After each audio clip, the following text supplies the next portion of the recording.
자, 오늘 우리 함께 읽은 말씀을 통해서 탄식 속에 기다리는 성도들이라는 제목으로 함께 은혜를 나누겠습니다. 언 땅을 뚫고 나오는 봄날의 새싹을 보죠. 겨우내 메말랐던 가지 솟아오르는 새순을 우리가 봅니다. 상황과 여건이 많이 힘들어서 이 자연의 여전한 이 변화 속에 하나님의 아름다우심이 깃들어져 있는 이 봄날을 우리가 사실 충분히 만끽하기 어렵습니다만, 여전히 하나님께서는 이 자연의 만물을 통해서 그렇게 하나님의 아름다우심을 나타내고 계시죠.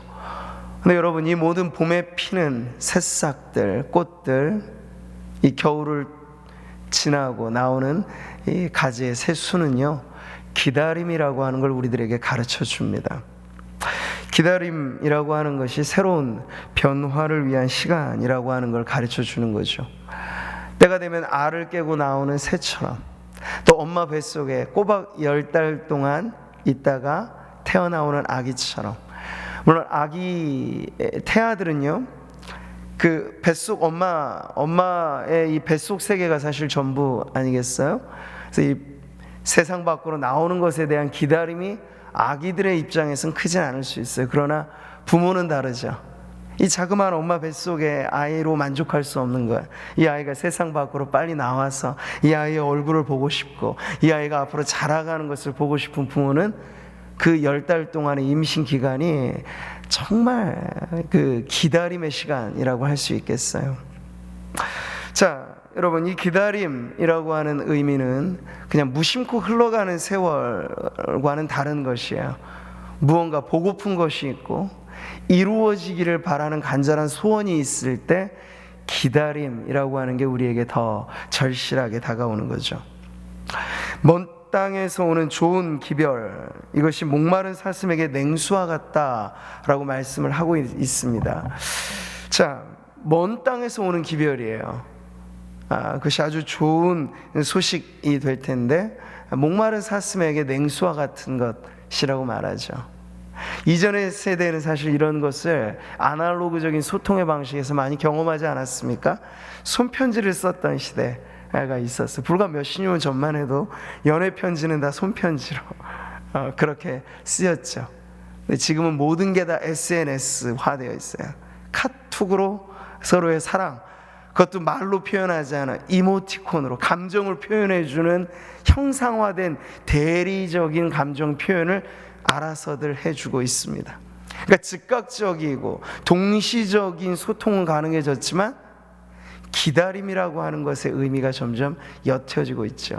근데 우리는 신앙의 세계, 우리가 하나님과 주고받는 은혜 그리고 감사라고 하는 건요, 아날로그적인 소통과 좀 더 흡사하다, 비슷하다 하는 걸 알 수 있습니다.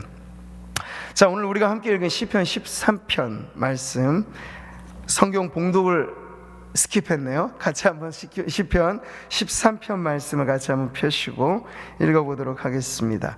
오늘 다윗의 이 시는요, 개인의 탄식시로 분류되어지는 시인데요, 1절부터 6절 전체 이 시편을 우리가 한 목소리로 같이 한번 봉독하겠습니다. 여호와여, 어느 때까지니까 나를 영원히 잊으시나이까? 주의 얼굴을 나에게서 어느 때까지 숨기시겠나이까? 나의 영혼이 번민하고 종일토록 마음에 근심하기를 어느 때까지 하오며, 내 원수가 나를 치며 자랑하기를 어느 때까지 하리이까? 여호와 내 하나님이여, 나를 생각하사 응답하시고 나의 눈을 밝히소서. 두렵건대 내가 사망의 잠을 잘까 하오며, 두렵건대 나의 원수가 이르기를 내가 그를 이겼다 할까 하오며, 내가 흔들릴 때에 나의 대적들이 기뻐할까 하나이다. 나는 오직 주의 사랑을 의지하여 싸우니 나의 마음은 주의 구원을 기뻐하리이다. 내가 여호와를 찬송하리니 이는 주께서 내게 은덕을 베푸심이로다. 아멘. 자, 우리가 읽은 이 시편의 말씀 한번 우리가 쭉 읽어만 봐도 이것이 쓰여질 때 당시의 다윗의 상황, 그의 인생이 마치 어두운 밤을 지나는 구간이었다는 것을 알 수 있습니다. 다윗은 젊은 시절부터 노년까지 사실 파란 많은 인생을 살았던 사람이죠. 그런 매우 낮은 골짜기가 기다림의 시간을 요한다는 것을 온몸으로 배웠던 사람입니다. 사망의 음침한 골짜기를 지날지라도, 이건 인생의 경험, 신앙의 경험에서 우러나온 시가라고 할 수 있는 거죠.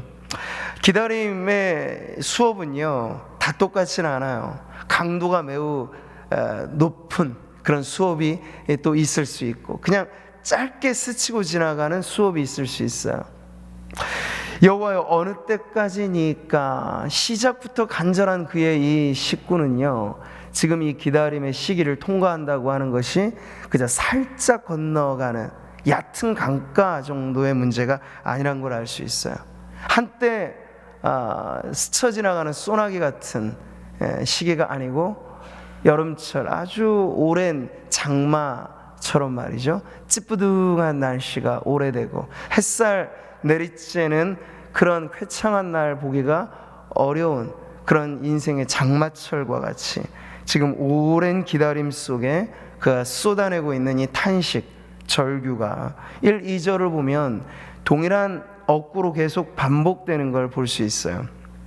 여호와여, 어느 때까지니까, 나를 영원히 잊으시나이까, 주의 얼굴을 나에게서 어느 때까지 숨기시겠나이까, 나의 영혼이 번민하고 종일토록 마음에 근심하기를 어느 때까지 하오며, 내 원수가 나를 치며 자랑하기를 어느 때까지 하리까. 여기 4번 반복되어지는 어구가 있죠. How long이라는, 영어로 말하면 어느 때까지 내가 이걸 기다려야 됩니까? 언제까지입니까? 언제까지입니까? 언제까지입니까? 언제까지입니까? 이 두 구절 안에서만 해도 이 다윗의 탄식이 이만저만 아니다라고 하는 건 이 반복을 통해서 알 수 있습니다. 수렁에 빠진 사람의 구조 요청 같아요. 이 탄식의 사중주라 할까요? 계속 울려 퍼지는 거죠. 어느 때까지, 어느 때까지. 그러니까 하루 이틀 지나는 어려움에서 쓰여진 시가 아니란 걸 알게 되는 거예요. 자, 우리는 다윗이 처한 상황 속에서 오늘도 기도하는 이 자리, 코로나19로 인해서 성도들이 함께 모이기보다 각자의 자리에서 동시 접속한 이 온라인으로 우리가 마음을 모두고 있는 이 형편 속에 우리 자신의 현실을 비추어 볼 수 있죠. 아시듯이 지금 이제 전 세계적인 유행병으로 번지고 있습니다.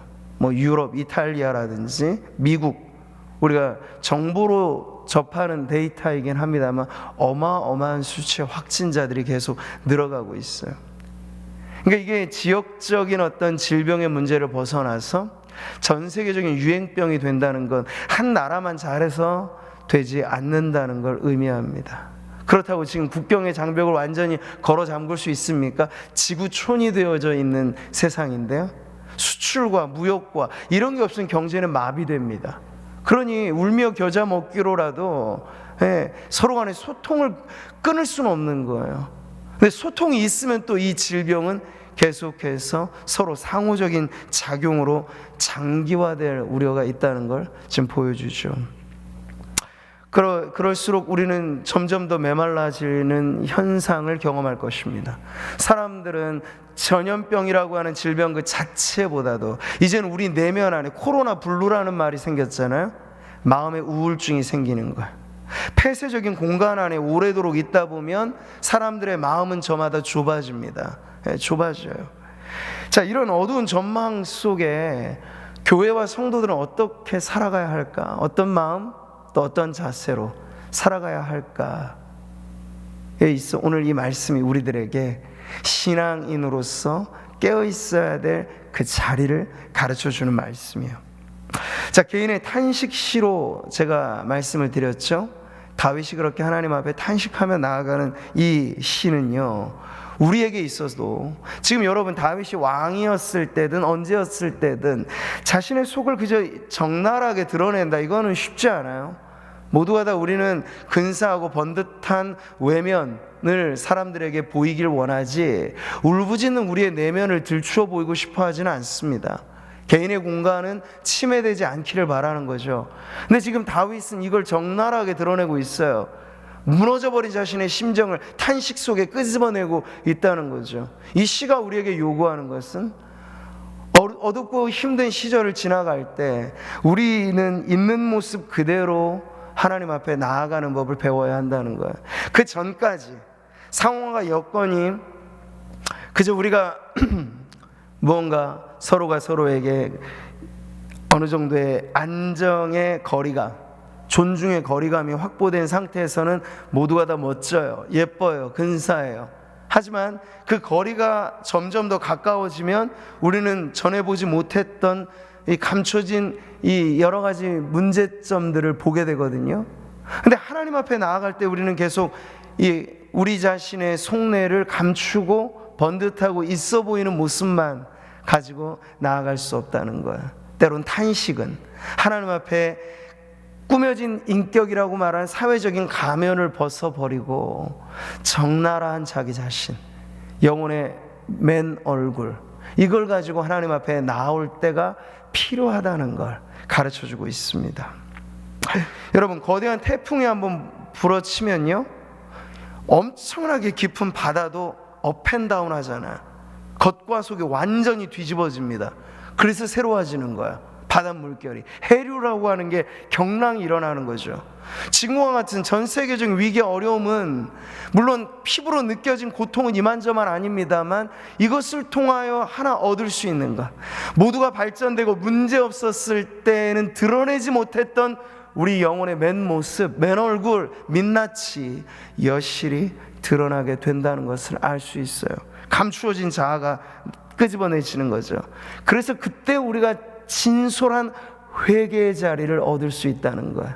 이제 반듯하게 번듯하게 있어 보이게, 그게 아니라 탄식 속에 하나님 앞에 절규하게 되면 여러분, 진정 뿌리 깊은 곳에서부터 우리의 영혼의 회개가 우러나오게 되는 거죠. 버려야 할 것들을 우리가 그때 보는 것이고, 비워야 할 불필요한 것들을 다 비워내는 거예요. 여러분, 전시 내핍이란 말이 있죠. 비상시에는 모든 걸 다 아끼고 줄이고 꼭 필요한 것 외에는 이제 부산한 것들에 신경을 쓸 겨를이 없는 거예요. 지금의 상황이 사실은 그러한 상태를 요하는 것입니다. 우리에게 영혼의 집중력을 가지고 우리가 진정 하나님 앞에 관심을 가져야 할 우리의 영혼의 상태, 우리의 내면의 상태, 헝클어져 버린 내면의 세계들을 다시 바라보면서 정돈해야 할 것들을 알게 해주는 거죠. 이 탄식의 노래가 우리에게 가르치는 바, 꾸밈 없는 얼굴로 하나님을 바라보라, 그리고 하나님께 나오라는 요청을 하는 것입니다. 자, 오늘 이 다윗의 탄식 시에는 세 가지의 측면에서 그의 아픔이 담겨져 있습니다. 첫 번째는요, 바로 하나님과의 관계 문제인 거예요. 1절의 말씀 다시 한번 읽어보죠. 여호와여, 어느 때까지니까 나를 영원히 잊으시나이까? 주의 얼굴을 나에게서 어느 때까지 숨기시겠나이까? 자, 지금 다윗이 탄식하는 가장 큰 이유는 먼저는 하나님과의 관계에서 이 벌어진 틈이 생긴 거예요. 마치 하나님과 숨바꼭질을 하듯 자신이 술래가 된 것처럼 하나님이 꼭꼭 숨어 계세요. 머리카락 하나 보이지 않게 꼭꼭 숨어 계세요. 지금 그런 느낌을 갖고 있는 거죠. 이건 비단 다윗만의 탄식은 아닙니다. 예레미야가 그의 애가에서 이렇게 노래하고 있어요. 주께서 어찌하여 우리를 영원히 잊으시오며 우리를 이같이 오래 버리시나이까? 개인이 아니라 공동체적인 탄식으로도 지금 이런 노래가 나오는 거죠. 말하자면 마치 하나님이 우리를 깡그리 잊어버리신 것 같은, 저리 멀리 두신 다음에 돌아보지도 않으시는 것 같은, 변방에 내쫓은 다음에 불러드릴 생각이 전혀 없으신 것 같은 이런 생각이 드는 거죠. 하나님 완전히 하나님께 잊어버림 받은 것 아닌가, 그런 안타까움이 이 안에 담겨져 있는 거예요. 성경은요, 종종 하나님과 우리의 관계를 신인 동형론적인, 동성 동형론적인 표현으로 씁니다. 영이신 하나님을 인간에 빗대요. 마치 영이신 하나님이 귀라고 하는 형체가 어디 있겠어요? 입이라고 하는 형체가 어디 있겠어요? 그런데 마치 하나님의 입술이 있는 것처럼, 하나님의 귀가 있는 것처럼 그렇게 표현하는 표현 기법을 동원합니다. 그런 점에서 친밀한 하나님을 대하는 그 표현을 하나님의 얼굴을 대한다라는 표현으로 쓰고 있어요. 의인화된 표현이죠. 나는 의로운 중에 주의 얼굴을 배우리니 깰 때 주의 형상으로 만족하리이다. 이게 지금 눈에 보이는 형상을 말하는 것 아니에요. 의인화된 표현으로 그만큼 가까이, 부부가 서로 잠을 자고 깨면 바로 옆에 있는 남편과 아내의 얼굴을 대하는 것처럼 그렇게 하나님을 가까이 대하는 그러한 친밀감을 지금 표현해주고 있는 거죠. 인격적인 친밀감. 근데 지금 다윗의 이 시편, 탄식의 노래에는 그 친밀감이 빠져버린 거예요. 멀게만 느껴지는 하나님. 여호와여, 주의 은혜로 나를 산같이 굳게 세우셨더니, 같이 읽습니다. 주의 얼굴을 가리심에 내가 근심하였나이다. 환한 정오에 떠오른 태양빛같이 하나님의 부인할 수 없는 임재, 하나님의 존재, 하나님의 현현, 하나님의 은혜의 이 맛봄, 이 모든 것들을 우리가 풍성히 누릴 때는 이런 탄식 이해가 안 되는 거예요. 그러나 영혼의 깊은 어두운 밤을 통과하게 될 때 이 탄식이 절절히 우리의 고백이 되는 거죠. 진정 하나님의 얼굴빛을, 저 먹구름 속에 태양이 가려진 것처럼 하나님이 꼭꼭 숨어 계신 것 같은 그러한 상황, 말하자면 하나님의 부재의식이라고 할까요? 근데 그런 때를 우리가 경험하게 되면 하나님 편에서는 우리가 잊혀진 존재, 내 편에서는 하나님을 보지 못하는 대상, 이렇게 되어버리는 거예요.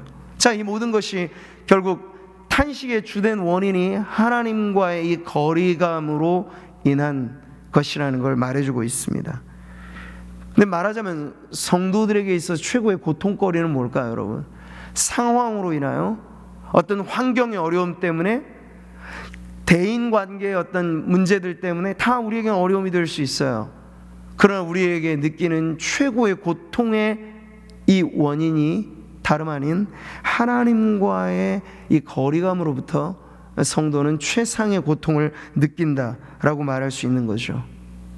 왜냐? 우리의 생존의 이 모든 것들이 하나님과의 관계를 떠나서는 아무런 의미를 찾을 수 없기 때문입니다. 우리가 지지난주 계속 보았던 시편 3편을 기억하시나요? 아침의 시라는 별칭이 있었던, 깰 때 내가 자고 깨었으니 여호와가 나와 함께 하심이라. 그 다음에 여러분 어떻게 고백하고 있습니까? 내가 누워 자고 깨었으니 여호와께서 나를 붙드심이로다. 천만인이 나를 애워싸 진친다 하여도 나는 두려워하지 아니하리이다. 상황과 사람들로 인한 문제는 이만저만이 아니에요. 다윗이 그때 압살롬의 반역을 피하며 쓴 시니까 엄청난 위기죠. 그런데 크신 하나님이 그와 함께하는 확신이 있게 되면요, 골리앗과 같은 문제가 딱 자기 앞에 버티고 있어도 키 작은 소년 다윗이 두려워하나요? 두려워하지 않아요. 그 문제를 뛰어넘을 용기가 생기기 때문이죠. 하나님의 임재의식이 우리 가운데 있으면요, 하나님이 나와 함께 하신다는 믿음의 확신이 있으면 큰 문제도 결국 커 보이지 않습니다. 근데 반대로 임마누엘의 확신, 하나님의 나와 함께 하신다라고 하는 실제적인 신앙의 경험으로서의 그 확신이 우리 가운데 사라지게 되면 작은 돌불에 넘어져도 아이고 죽겠구나 하는 거야. 나 영영 일어나지 못하겠구나 싶은 거예요. 작은 시련에도 신음하는 거예요. 이 모든 것의 근본의 원인은 바로 하나님과의 관계에 있다는 걸 알게 되는 거죠. 성도는 압니다. 무엇을요? 우리의 생사여탈권이 하나님께 있다는 사실을 알아요. 그래서 예수님께서 신앙의 핍박으로 인하여 죽음을 불사하는 문제가 혹 있을지라도 두려워하지 말라 하시면서 이런 말씀을 들려주셨어요. 같이 한번 읽어보죠. 몸은 죽여도 영혼은 능히 죽이지 못하는 자들을 두려워하지 말고 오직 몸과 영혼을 능히 지옥에 멸하실 수 있는 이를 두려워하라. 그러니까 사람들의 위협 가지고는 두려워하지 말라. 설사 죽을지라도, 왜 우리에게 죽음이 끝이 아니기 때문에 두려워하지 말라는 거야. 근데 진정 두려워해야 될 대상은 오직 한 분, 우리의 생사화복의 주관자이신 하나님을 두렵고 떨리는 마음으로 섬기라고 예수님께서는 이 말씀을 주신 거죠. 자, 위기의 상황, 어려운 문제 가운데 성도들, 그래서 더욱 간절히 하나님을 찾을 수밖에 없는 거예요. 하나님이요, 우리를 돌이키시고 주의 얼굴빛을 비추사 우리가 구원을 얻게 하소서. 다시 먹구름이 사라지게 하시고 원래 그 자리에 있었던 태양의 강렬한 빛이, 원래 내리쬐던 그 빛이 다시 비추기를 원합니다 라는 그런 기도인 거예요. 상황과 여건, 환경의 모든 문제들이 사라지고 다시 정오의 태양빛처럼 환한 하나님의 임재의 빛, 그 태양빛의 열기처럼 뜨겁고 강렬한 하나님의 사랑을 맛보아 알기 원합니다. 이런 기도인 것이죠. 자, 이어지는 말씀은요, 이 탄식의 두 번째 이유를 우리들에게 가르쳐 줍니다. 2절 말씀 같이 한번 읽겠습니다. 나의 영혼이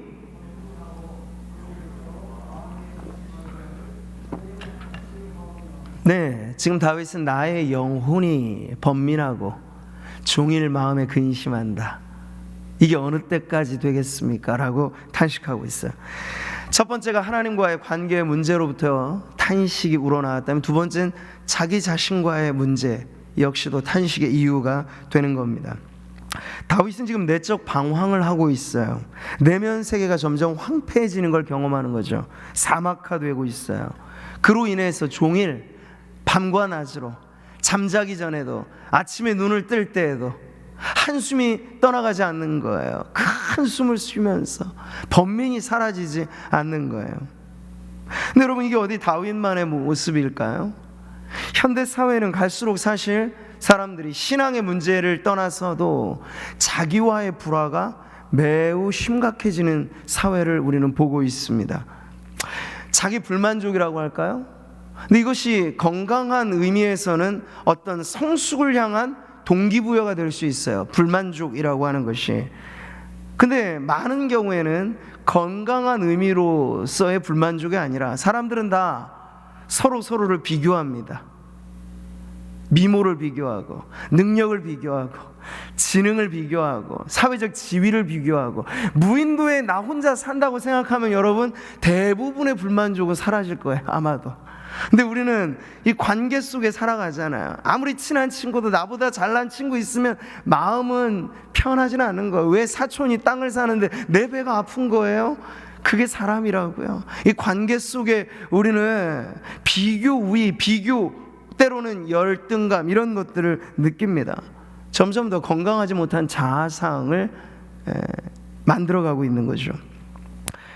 근본적으로 죄로 물든 인간에게 자기라고 하는, 자아라고 하는 게 든든한 버팀목이 안 돼요. 여러분, 뭐 자부심, 자존감, 이런 것들을 요즘 많이 강조하잖아요. 근데 자부심이란 것도 죄가 틈타면 순간 거만함으로 변질됩니다. 자존감을 강조하죠. 이건 역시도 죄로 오염이 되면 오만함이 되기란 너무 쉬운 거예요. 하나님과 멀어진 관계에서 늘 자기라고 하는 딱지가 붙어있는 곳마다 부패와 오염이 찾아온다는 걸 알 수 있습니다. 성공 가도를 우리가 쭉쭉 인생의 하이웨이를 달릴 때는요, 내가 정말 멋져 보이죠. 야, 세상에 나 같은 사람 없을 거야. 모두가 다 엄지척 눌러주면서 좋아요, 응원해줘야 마땅할 사람이 바로 나야, 이렇게 생각을 합니다. 근데 여러분, 이런 자기 존중감도 실패를 거듭하거나 풀리지 않는 문제 미궁 속에 빠져가게 되면요, 언제 그랬냐는 듯이 금세 무너져 버려요. 모래성가 같은 거예요. 인간의 자존감이라고 한 자기 존중감은요, 환경의 커다란 벽 앞에 신앙이 없어버려. 아니, 신앙을 가진 성도들조차도 이것이 엎치락뒤치락 하는 게 얼마나 쉽다라는 걸 우리가 경험하고 있지 않습니까? 성경이 이렇게 말씀해요. 내가 형통할 때 말하기를, 형통할 때 이런 말을 한다는 거죠. 영원히 흔들리지 아니하리라 하였도다. 여호와여, 주의 은혜로 나를 산같이 굳게 세우셨더니, 근데 여러분 그 다음에는요, 주의 얼굴을 가리심에 형통한 시절이 지나가니 다윗과 같이 영혼의 어두운 밤이 찾아오니 어때요? 내가 근심하였나이다. 나는 흔들리지 않아. 세상에 나 같은 사람 없어. 나는 꿈쩍하지 않아. 천만의 말씀이에요. 하나님의 얼굴빛을 일순간 가리시면요, 천하의 어떤 사람도 여지없이 무너지게 되는 것이 자아라고 하는 연약한 성이라는 거예요. 아담의 범죄 이후 인간은 타인과의 불화는 둘째치고 자기 자신과의 분열을 경험하게 되는 거죠. 이게 심해지면 뭐 정신분열증이 되는 거고 다중인격 장애가 되는 거예요. 근데 중증의 환자만을 대상으로 우리가 생각하는 게 아니라 이미 우리 안에 수많은 자기 인격의 조각난 파편들은요, 그리고 우리 안에는요, 선과 악이 얼마나 대립하고 있습니까? 선이 무엇인 줄 알아요. 근데 그 선을 우리가 행하기를 바라지만 또 한편에 있는 악이 어디 다른 데 있는 게 아니에요. 우리 안에 내재하고 있는 이 죄의 세력이 그걸 잡아 끄는 거예요. 선을 행하고자 하는 우리의 마음을 빼앗아 버리는 거예요. 이게 누구의 고백이에요? 바울이 이렇게 고백하잖아요. 그러므로 내가 한 법을 깨달았노니 그 선을 행하기 원하는 나에게 악이 함께 있는 것이로다. 사탄은 순수 악의 결정체라면 천사는, 그리고 우리 하나님은 순수 선의 결정체라면 인간은 다른 거죠. 그 사이에 있어요. 이 땅을 살아가는 인간은요, 선하기도 하지만 악하기도 해요. 좋기도 하지만 나쁘기도 해요. 온전하기도 하지만 무질서하기도 해요. 인간의 이러한 자기 자신의 이 연약함은요, 자아라고 하는 것이 자기에게 최고로 좋은 친구일 때도 있지만 자기를 무너뜨리는 주범이 다름 아닌 자아라고 하는 것을 우리는 경험하게 되는 거죠. 지금은 목회자가 되셨는데요, 우리 하덕규 씨가 시인과 촌장 시절에 썼던 주옥 같은 베스트 명곡이 있습니다. 가시나무라는 노래 아마 많이들 아실 텐데요. 이 음유 시인이 노래하는 인생은 바로 이런 거예요.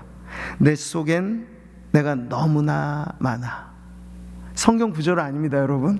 아멘을 안 하셔도 되는데 마음으로 동의가 될 거예요. 당신이 쉴 곳 없네. 우리 하나님을 말하는 거예요. 내 속엔 헛된 바램들로 당신의 편할 곳 없네. 가시나무란 누구를 말하는 거예요? 자기 자신을 말하는 거예요. 바람 불지 않을 때는요, 사실 그대로 있으니까 별 문제가 안 돼요. 근데 세상이 어디 그러냐고요. 지금 우리가 경험하는 세상이 바람이 불잖아. 며칠 전에도 강풍주의가 불잖아. 그냥 나무가 아니고 가시나무에 바람이 불면 어떻게 될까요? 이렇게 되는 거야. 바람만 불면 그 메마른 가지 서로 부대끼며 울어대고. 여러분, 뭐 심리학이 다른 것 아니에요. 이 한 줄의 노래 가사로도 인간이란 이런 존재다라고 하는 게 여실히 보여지죠. 바람만 불면 울어대고 쉴 곳을 찾아 지쳐 날아온 어린 새들도 가시에 찔려 날아가고, 내가 온전하지 않으니 나라고 하는 자아가 가시나무 같은데 누가 오든 내려앉기 쉽겠나, 찔리는 거예요. 그 쇼펜하우어라는 철학자는 이런 인간 사회 관계 딜레마를 호저 딜레마, 고슴도치 딜레마로 표현했어요. 가까이 하기엔 너무 따갑고 멀게 있으면 또 외롭고, 이도 저도 못하는 거죠. 가까이 너무 가면 찔려요. 멀어지면 추워요. 이게 바로 인간 사회라는 걸 보여주고 있는 거예요. 자, 여러분, 내면의 건강이라고 하는 건 우리가 완전을 추구하지만 완전한 사람이 없잖아요. 아무리 건강해도 지금 환절기 때는요, 코로나19가 아니더라도 환절기 감기가 좀 걸릴 수도 있단 말이죠. 콜록콜록하기도 하고. 근데 요즘에 콜록콜록하면 모두가 다 코로나19로 의심받기 때문에 재채기도 쉽게 못해요. 네. 근데 그럴 수 있단 말이에요. 건강한 사람도 면역 체계가 100% 좋아도 세균성이 아니면 바이러스성은 아무리 건강한 사람이라도 침투당한단 말이죠. 자, 우리의 영혼도 마찬가지입니다. 이렇게 자기 자아의 문제, 자신과의 불편한 관계로 인하여 탄식이 우러나오는 거야. 탄식이 기도가 되고, 기도하며 탄식하고 이렇게 되죠. 그러면서 그는 점점 하나님의 때를 기다립니다. 어떤 때죠? 우리가 이렇게 내가 이 정도구나. 형통한 때를 말하기를 나는 상같이 굳게 설 거야. 근데 실패할 때 우리는 세상을 다 잃은 것 같이 죽겠다 아우성체요. 내가 이런 존재구나. 나는 가시나무와 같구나. 나도 아프고 다른 사람도 찌르는 존재구나. 근데 이런 걸 깨닫게 되면서 회복의 자리로 점점 나아가게 되는 거죠. 겸손하게. 하나님, 나는 연약한 인생입니다. 하나님이 아니면, 우리가 앞서도 고백한 찬송처럼 은혜 아니면 살아갈 재간이 없습니다. 호흡마저도 내 것이 아닙니다. 이렇게 고백하게 절로 자기의 능력이 최고인 줄 알고 그 자부심에 벅찬 마음에 살았던 인생들이 이 비바람이 부는 탄식 속에 살아가게 되는 그 인생을 경험하게 되면 낮아져서 하나님만을 의지하는 겸손한 신앙을 갖게 되는 것이죠. 사랑하는 성도 여러분, 죄로 물든 세상은 한 그루의 가시나무가 아니라 아예 가시나무 숲이라고 말하면 딱 맞겠죠. 죄로 물든 세상이 그렇습니다.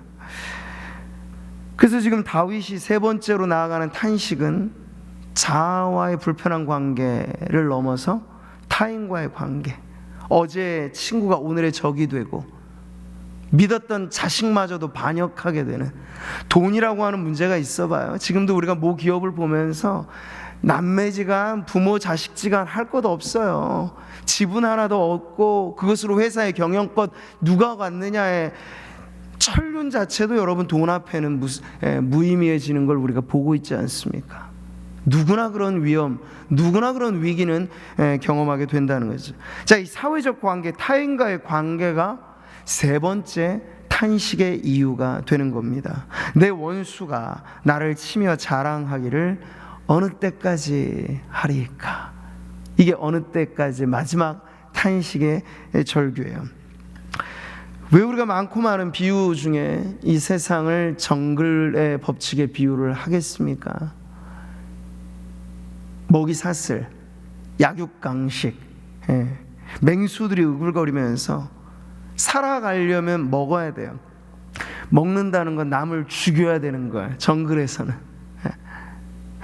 근데 인간 세상이 꼭 그 정글과 같다고 지금 보는 거죠. 우리는 성공이라고 하는 것을 최고의 어떤 이데올로기보다도 더 강력하게 신봉하는 사회를 살고 있습니다. 성공이 모든 걸 다 대변해줘요. 모든 걸 합리화시킬 수 있어요. 그런 세상을 살고 있죠. 근데 성공이란 무엇입니까? 성공의 사다리는요, 올라갈수록 누군가를 짓밟아야 돼요. 나란히 천천히 같이 올라가면 얼마나 좋을까? 어깨동무하면 사이좋게. 그러기에 그 세상이 만들어 오는 성공의 사다리는 아주 작아요. 아주 좁아요. 발 디딜 틈이 없어요. 근데 그게 사다리로만이 아니라 이제 가면 갈수록 피라미드인 걸 알게 되죠. 성공의 마지막 꼭지점은요, 한 사람밖에는 못 써요. 그래서 1등만 추켜 세우는 세상이 되어가는 거죠. 그런데 모든 사람들을 우리는 그렇게 딛고 전후의 시체를 넘어 이런 비장한 군가처럼 말이요, 지금 보이지 않는 경제라고 하는 전쟁 속에 우리는 그렇게 딛고 디디면서 나 한 사람의 출세와 성공을 위해 많은 것들을 희생하는 그런 세상을 살고 있는 거죠. 근데 첫사람 아담이 범죄할 때부터 사실 타인과의 불화는 생긴 거죠. 아담과 하와의 관계가 어디 보통의 관계냐고요. 갈빗대를 취해서 만드셨어요. 그래서 아담이 인류 최초의 시를 쓰잖아요. 당신은 나의 뼈 중에 뼈고 살 중에 살이라. 이보다 로맨틱한 청혼가가 어디 있습니까? 근데 여러분, 죄를 짓고 나니까 이 여자 때문에 내가 이 모양 이 꼴이 됐습니다라고 아담이 말해요. 왜 부부를 무촌이라고 해요? 등 돌리면 냉정하게 남이 된다는 얘기예요. 이게 인류의 첫 가정의 죄로 인한 비극으로부터 시작된 문제라는 거죠. 다른 사람 볼 것 없어요. 가정 내에 이 불편한 관계가 그걸 말해줘요. 다윗이 그걸 누구보다 뼈저리게 경험한 사람 아닌가요? 자, 이런 세상을 우리가 살다 보니 탄식이 절로 나오는 거죠. 나 혼자만 딛고 데리고 살아가기도 쉽지 않은데, 이 가시나무 한 그루 관리하는 것도 어려운데, 바람만 불면 옆에 가시나무가 와서 툭 치고, 바람만 불면 저쪽에 있는 가시나무도 와서 푹 치고, 서로가 서로에게 아픔과 상처를 주고받는 세상을 우리가 살고 있는 거죠. 게다가 우리는 지금 환경으로 인한 탄식까지도, 오늘 다윗은 노래하지 않았지만 보이지 않는 이 변종 바이러스가 우리들에게 탄식을 불러일으키고 있는 거예요. 그러니까 지금 이 총체적인 난국이라고 말하는 건 탄식이 깊어지는 수렁이 지금 우리가 믿음으로 견뎌내고 이겨내야 할 세상이라 하는 걸 보여주고 있습니다. 자, 온통 탄식 소리뿐이니 다윗의 시편, 오늘 우리가 살아가는 이 세상에 이 시편이 얼마나 우리에게 신앙적으로 이 도움이 되는가를 지금 저는 오히려 살펴보고 있는 거예요. 이 탄식이 우리에게 어떤 의미에 있어서 하나님 앞에 나아가는 중요한 고백인가. 보면요, 뼈아픈 현실에서 진짜로 이 신앙을 지켜내면서 애쓰는 다윗이요, 탄식으로만 끝나고 있지 않다는 게 중요한 내용이에요. 3절을 여러분 한번 읽어보실까요? 여호와 내 하나님이여, 나를 생각하사 응답하시고 나의 눈을 밝히소서. 어느 때까지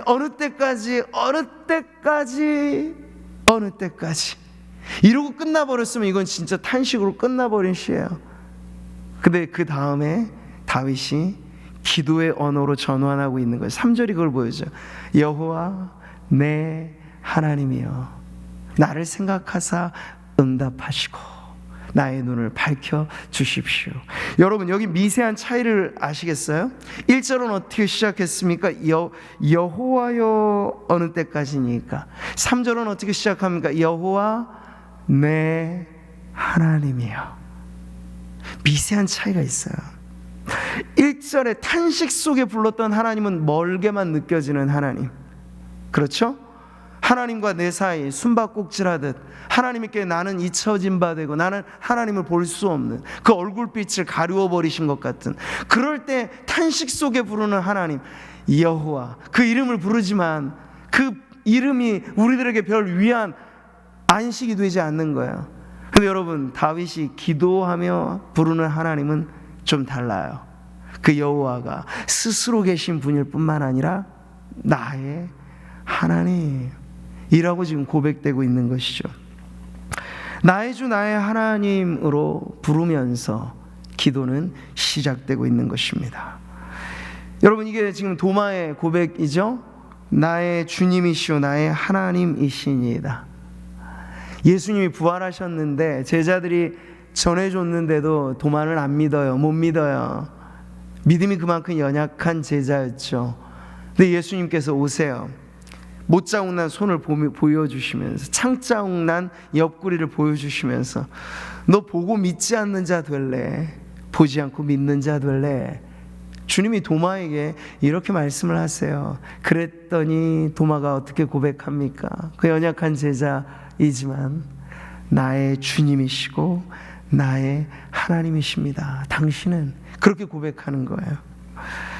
사랑하는 성도 여러분, 탄식이 기도로 바뀌어지는 자리, 거기에 여러분 우리의 믿음이 필요한 건데, 그 믿음이란 무엇인가요? 우리의 느낌상으로는, 우리의 현실은 생업의 자리가 힘들고 하는 일마다 잘 안 되고 여전히 삐걱거리는 관계로 인한 고통이 가중되어지는, 그래서 탄식의 사중주가 누구 노래가 아니라 내 노래인 형편 속에 살아가는 성도일지라도 하나님을 놓치지 않으면 되는데요, 하나님을 어떻게 안 놓칠 수 있습니까? 도마처럼 객관적인 하나님에 대한 지적인 수긍 정도가 아니라 우리의 인격적인 믿음을 담아서 고백하는 거야. 하나님은 여전히 나의 주님이시고 나의 하나님이십니다 라고 말이죠. 탄식도 어떤 의미에서는 기도라고도 부를 수 있어요. 개인의 독백도 하나님은 들으시니까요. 근데 그것은 아주 힘없는 기도예요. 푸념을 늘어놓을 수는 있어요. 하지만 그것은 힘없는 기도예요. 근데 정말 고함치듯 하나님 앞에 부르짖는 기도가 되려면 그냥 실타래 풀듯이 푸념만 늘어놓으면 안 되고 믿음이 있어야 돼요. 근데 그 믿음이라고 하는 게 무엇입니까? 하나님과 나 사이, 그 누구도 끊을 수 없는, 그 무엇으로도 끊을 수 없는 하나님과 나 사이, 나는 하나님의 자녀요, 하나님은 나의 아버지시라 고 하는 그 고백, 그 고백이 바로 믿음의 핵심인 거죠. 그래서 여러분, 성도의 기도는 나의 주 나의 하나님을 부름으로부터 출발하는 거예요. 교회 공동체의 기도는 어떨까요? 하늘에 계신 우리 아버지여, 이렇게 부르면서 시작이 되는 거죠. 사랑하는 성도 여러분, 오늘도 우리는 탄식 많은 세상, 탄식 속에 살아가는 인생으로 이 자리에 있습니다. 근데 성도들의 탄식은 조금 달라야 합니다.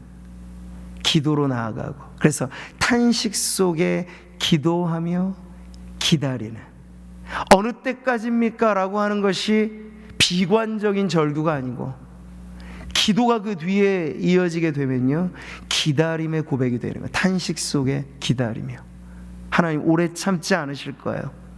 밤낮 부르짖는 택한 백성들의 탄원에 대해서, 원한을 오래 참으시겠느냐? 항상 기도하며 낙심하지 말아야 될 이유를 예수님 가르쳐 주실 때 불의한 재판장과 한 많은 과부의 비유로 말씀하셨잖아요. 이걸 극과 극의 비유라고 해요. 불의한 재판장, 찔러도 피 한 방울 안 나올 것 같은 캐릭터잖아요. 거기에 있어서 과부란 사회적인 가장 밑에 층에 있는 사람이에요.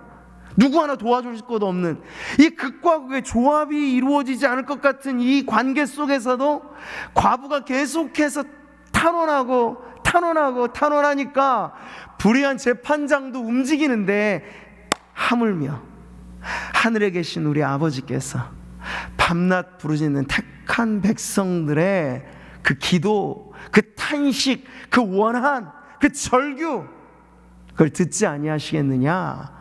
이게 주님의 비유의 핵심이에요. 그럼 여러분, 오늘도 이 땅을 치유하는 것은 다름 아닌 이 땅의 탄식 속에 살아가는 성도들의 기도인데, 꺼져갈 듯한 탄식만 하면 안 되고 이 탄식이 기도로 나아가야 됩니다. 나의 하나님을 부르세요.